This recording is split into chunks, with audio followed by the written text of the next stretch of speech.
হরে কৃষ্ণ। আজ আপনাদের সামনে এমন একটি গুরুত্বপূর্ণ বিষয় নিয়ে হাজির হয়েছি, যা আপনাদের খুব পরিচিত। আশা করি শেষ পর্যন্ত সঙ্গে থাকবেন সকলে। এই পৃথিবীর সবচেয়ে অদ্ভুত এবং কঠিন ধাঁধা হল নারী।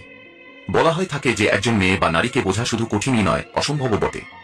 মানুষেরা বলে থাকেন স্রষ্টা বা ভগবানও একজন নারীকে বুঝতে পারেন না। এ কথা বিশ্বাস করা হয় যে এদের বোঝা এবং সমাধান করা খুব কঠিন। সুতরাং আপনি জেনে অবাক হবেন যে ঈশ্বর যখন নারীকে সৃষ্টি করেছিলেন, তাকে খুব ধীরস্থিরভাবে সৃষ্টি করেছিলেন। আর এদের তৈরি করতে এত সময় লেগেছিল যে দেবদূত আর ধৈর্য ধরে থাকতে পারছিলেন না। ধৈর্যের বাঁধ ভেঙে ঈশ্বরের কাছে প্রশ্ন করেন, প্রভু, আপনার এই নতুন রচনা নারী সৃষ্টি করতে আপনার এত সময় লাগছে কেন? প্রকৃতপক্ষে ঈশ্বর যখন নারীকে সৃষ্টি করছিলেন তখন 7 দিন কেটে গেছে এবং এর পরেও সৃষ্টি চলতে থাকে, কিন্তু পুরো সম্পন্ন করা যায়নি তখনও। এমনকি এখনও এটি অসম্পূর্ণই আছে। দেবদূত পুনরায় প্রশ্ন করতে লাগলেন এবং দ্বিধাগ্রস্ত হয়ে পড়লেন যে কি কারণে ভগবান এত সময় নিচ্ছেন। আপনাদের আজ ভগবান এবং দেবদূতের মধ্যে ঘটে যাওয়া অত্যন্ত আকর্ষণীয় প্রশ্নগুলি সম্পর্কে জানাবো। দেবদূতের প্রশ্নের কি চমৎকার উত্তর দিলেন ভগবান জানুন তবে। অনেক ধাঁধা এখনো আছে যার কোনো উত্তর নেই। নারী বা পুরুষের মধ্যে কে এই পৃথিবীতে প্রথম এসেছে, এই ধাঁধার উত্তর কারো কাছে নেই। কথিত আছে যে ভগবান যখন নারীকে সৃষ্টি করেছেন তখন তিনি অনেক সময় নিয়েছিলেন। আর ভগবানের সঙ্গী অর্থাৎ দেবদূত ভগবানকে প্রশ্ন করতে লাগলেন। তিনি বললেন, হে প্রভু, আপনি 1 মিনিটে পৃথিবী সৃষ্টি করেছেন, কিন্তু আপনি নারীকে অনেক কষ্টে সৃষ্টি করছেন। এটা এত কঠিন কাজ কেন? তাকে সৃষ্টি করতে আপনার এত সময় লাগছে কেন? দেবদূতের এই প্রশ্নগুলির ভগবান এমন উত্তর দিয়েছেন যা আমরা আপনাকে বলছি। দেবদূত ভগবানকে প্রথম যে প্রশ্নটি করেছিলেন তা হল, হে ভগবান, এদের তৈরি করতে আপনার এত সময় লাগছে কেন? এর আগে কোনো সৃষ্টিতেই এত সময় নেননি, এর কারণ কি? তার জবাবে ভগবান দেবদূতকে বললেন, দেবদূত, তুমি এর গুণাবলী দেখেছ কি, যা আমি রচনা করছি? আমার সৃষ্টি, যা সব পরিস্থিতিতে অটল থাকবে। পরিস্থিতি ভালো বা খারাপ যাই হোক না কেন, এরা কখনোই বিচলিত হবে না। সর্বদা এবং প্রতিটি পরিস্থিতিতে সে নিজেকে নিয়ন্ত্রণে রাখবে। তারপর পরিস্থিতি যতই ভয়ঙ্কর হোক না কেন, সবাইকে খুশি রাখবে এরা। তার গুণ এতই ভালো হবে যে সে তার পরিবার ও সন্তানদের সমানভাবে ভালোবাসবে, যা একজন নারীকে তৈরি করতে এত সময় নেয়। সে শুধু নিজের যত্ন নেবে না, অসুস্থ থাকা সত্ত্বেও 18 ঘন্টা কাজ করার ক্ষমতা রাখবে। তাই দেবদূত, বলো, আমি যে নারী সৃষ্টি করছি তার সময় লাগবে কিনা? দেবদূত তার মধ্যে এত ভালোবাসা রেখেছি যে সমস্ত পৃথিবী একদিকে যাবে এবং নারীর ভালোবাসা থাকবে একদিকে। তবুও নারীদের ভালোবাসা কখনোই হ্রাস পাবে না। দেবদূত ভগবানের এই কথাগুলো শুনে আশ্চর্য হয়ে ভগবানকে জিজ্ঞেস করল, সে কি শুধু তার 2 হাত দিয়ে এত কিছু সমাধান করতে পারবে?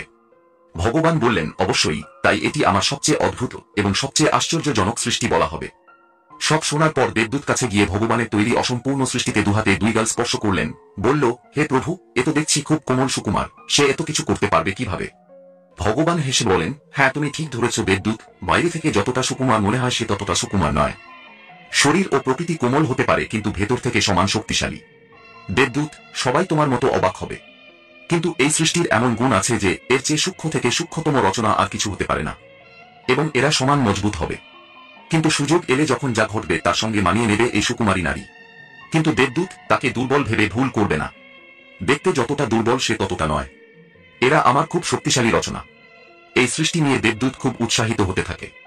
সে উৎসাহের সঙ্গে জিজ্ঞাসা করলেন, হে প্রভু, একজন মহিলা যতই শক্তিশালী হোক না কেন, তাকে অবশ্যই একজন পুরুষের চেয়ে দুর্বল হতে হবে। সে সব কিছু নিয়ে ভাবতে পারবে কি? ভগবান হাসতে হাসতে বলেন, সে পুরুষের চেয়ে শক্তিশালী এবং পুরুষের চেয়ে এগিয়েও থাকবে। কারণ পুরুষ তাদের চিন্তা ও ক্ষমতার সামনে হেরে যাবে সব সময়। এরা শুধু চিন্তাই করতে পারবে না, প্রতিটি সমস্যাকে খুব ভালোভাবে বোঝাপড়া ও নিষ্পত্তি করতেও সক্ষম হবে। এরপর দেবদূত ঈশ্বরের সাথে কি করেছিলেন তা জেনে আপনি সত্যিই অবাক হবেন, এবং তিনি কি করেছিলেন তা জেনে আপনিও আবেগপ্রবণ হতে বাধ্য হবেন। তাহলে শেষ পর্যন্ত কি হলো জানুন। আসলে কি হয়েছিল যে দেবদূত যখন স্রষ্টার সৃষ্ট নারীর কাছাকাছি গিয়ে নারীর গাল ছুঁয়ে জলের মতো কিছু অনুভব করলেন, তখন তিনি জিজ্ঞেস করলেন, ভগবান, এই সৃষ্টির গালে জলের মতো কি দেখা যাচ্ছে? ভগবান একটুও দ্বিধা না করে বললেন, দেবদূত, এগুলো অশ্রু।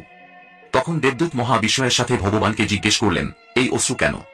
ভগবান বললেন, যখনই এরা দুর্বল হতে শুরু করবে, যখনই খারাপ অনুভব করবে বা কিছু সহ্য করতে পারবে না, তখনই এরা এই অশ্রুর মধ্যে দিয়ে তার সমস্ত ব্যথা, খারাপ অনুভূতি ঝরিয়ে দেবে। কিছুক্ষণের মধ্যেই সে আবার শক্তিশালী হয়ে উঠতে সক্ষম হবে, অর্থাৎ এই অশ্রুই তার দুঃখ ভুলে যাওয়ার সর্বোত্তম উপায়। দেবদূত বলল, তাহলে এটা নিশ্চয়ই তার দৌর্বল্য। তখন ভগবান বললেন, না দেবদূত, এটাই তাদের শক্তি। এই অশ্রু দিয়েই তারা সম্পূর্ণ কাজকে অনায়াসে পাড়ি দিতে পারবে। সব শুনে দেবদূত বললেন, ভগবান, আপনি মহান। আপনি সবকিছু চিন্তা করে এই সৃষ্টি করেছেন। এই সৃষ্টির মধ্যে সবকিছুই বিদ্যমান। এরপর ঈশ্বর বলেন, এই সৃষ্ট নারী সর্বদা তার পরিবারের সাহস যোগাবে, শান্ত নিশ্চল থাকবে এবং প্রতিটি পরিস্থিতিতে মানিয়ে চলবে। এরা মমতাময়ী। মমত্ববোধের মাধ্যমে এরা কঠিন থেকে কঠিনতর কাজকে সামাল দেবে নিমেষেই। এরপর দেবদূত বললেন, হে ভগবান, এত গুণ থাকার পর নিশ্চয়ই আপনার সৃষ্টি সম্পূর্ণ হয়েছে। তখন ভগবান বললেন, না, এই মুহূর্তে এর মধ্যে যেটির অভাব রয়েছে তা হল এত কিছু করার পরে তারা নিজেদের গুরুত্ব ভুলে যাবে এবং এদের কতটা বিশেষত্ব হবে কেউ জানবে না এর কি কি গুণ রয়েছে। কখনো নিজেকে প্রমাণ করবে না।